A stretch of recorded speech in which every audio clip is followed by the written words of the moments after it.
ভাই থামো থামো, আমার বয়সে কি বোঝা যায় আমি কে হইতে পারি? হ্যাঁ, আমি শুনছি তোমার অনেক জ্ঞান, অনেক বুদ্ধি। নাম তো খেয়াল নাই। বয়সটা ধরা গেছে নাকি 20 বছর আগে? হ্যাঁ ধরে গেছে আজকে কথা না, 20 বছর আগে। আগে হ্যাঁ? দিন কতদিন হয়েছে তাতে? 98 বন্যা গেছে তারপরে। সহিতে এক ফোটাও দেখাও না না না, আগে না, থেকে? না, 98 বন্যা গেছে তারপরে। 98 বন্যার পরে। এখন কি বলতে পারবা যে ভাই কটা বাজে?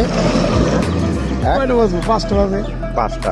আচ্ছা আমি দেখে নেব। 5টার একটু বেশি বাজে। হ্যাঁ, হ্যাঁ 5টা বাইজে সারা পার নাই মনে হয়। ও তো পৌনে 5টা। হ্যাঁ ওইরকমই। আয় কটা বাজে রে? আয় ঘড়ি নাই। আচ্ছা যাই হোক, এখন আমারে বের করতে হইব খুঁজে যে আসলে আমি কিরা, আমি কার ছেলে। হ্যাঁ তো এই দাদা, এই যে আমি কিন্তু মোবাইলে ধরে রাখছি, মোবাইলে এটা আমি ভিডিও করতেছি।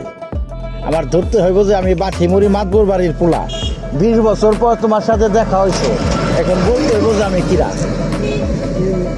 ঠিক আছে। হ্যাঁ উজ্জ্বল উজ্জ্বল উজ্জ্বল। এই জানছি। কিন্তু ছোট আসলে হ্যাঁ আরো ছোট আসলে। আমি থাকি ইতালিতে। যাই দোয়া করি তোমার ভালো হোক। হ্যাঁ হ্যাঁ, মামি মারা গেছে। রাইট। আমি পত্রিকারে দেওয়া হলে সবসময় আমার বাড়ি গেছে, আমার তাই আছে তুমি আছে। যাক, ধন্যবাদ মনে রাখার জন্য, ধন্যবাদ। আমি যাই একটু মাজার